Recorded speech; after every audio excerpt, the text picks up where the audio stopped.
It's the fear that no one wants to face again. But we've waited, watched, and worried. As we approach this year's storm season, many people are still picking up the pieces, hoping that next time we'll be better protected. While no one wants to put lessons learned to use, if we need to, are you ready? Is our levee system ready? And what about state and local leaders? We'll find out as we keep our eye on hurricanes. Eye on Hurricanes 2008 with Dennis Woltering, Angela Hill, and meteorologist Carl Arredondo. In the 3 years since the devastating storm season of 2005, we have been able to dodge the threat of another hurricane. But that means it's more important than ever to be prepared and not let your guard down. Over the next half hour, we'll look at the 2008 hurricane season, giving you the information you need to protect yourself and your family. We begin with a look at what the forecasts say we could be facing. And for that, we go to Chief Meteorologist Carl Arredondo. Angela and Dennis, if the predictions hold true, this could be a busy storm season, with some forecasters calling for above normal activity. Meteorologist Laura Bucktail shows us how we might compare to last year and why.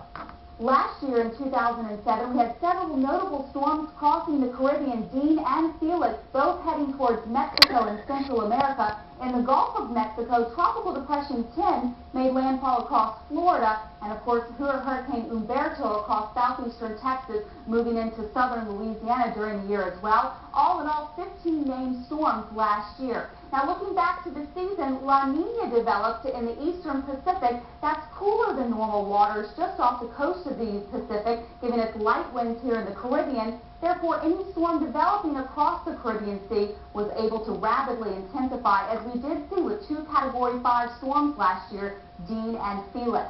Off the coast of Africa, tropical Atlantic dust created a hostile environment there, so most of the storms were developing well south, and where we saw higher than anticipated wind shear in the Atlantic and the Caribbean Sea, those storms developing and moving westward. Now, some improved weather models also picked up on these conditions last year. It's primarily improvements upon the ones we already have in place. The new hurricane forecast model that we were using last year that is supposed to either replace or augment the GFDL, that was its first year in operation. We anticipate improvements in it as time goes on. Now for the 2008 season, we're anticipating a weaker La Nina to set up just off the coast of Mexico as those waters moderate a little bit. Now what that means for us is possibly warmer than average sea surface temperatures in the northern Atlantic. That would give plenty of fuel to any storm that would develop as it heads off to the west.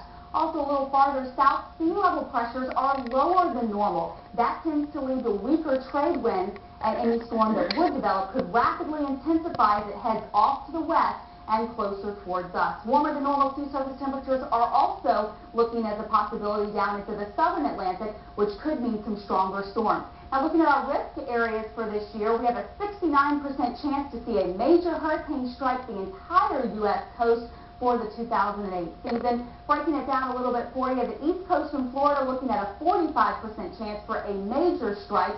And here on the Gulf Coast from Apalachicola down to Brownsville, Texas, we're looking at a 44% chance to see a Category 3, 4, or 5 storm. Looking at NOAA's predictions for this year, 12 to 16 named storms, 6 to 9 of those becoming hurricanes, and 2 to 5 becoming major hurricanes.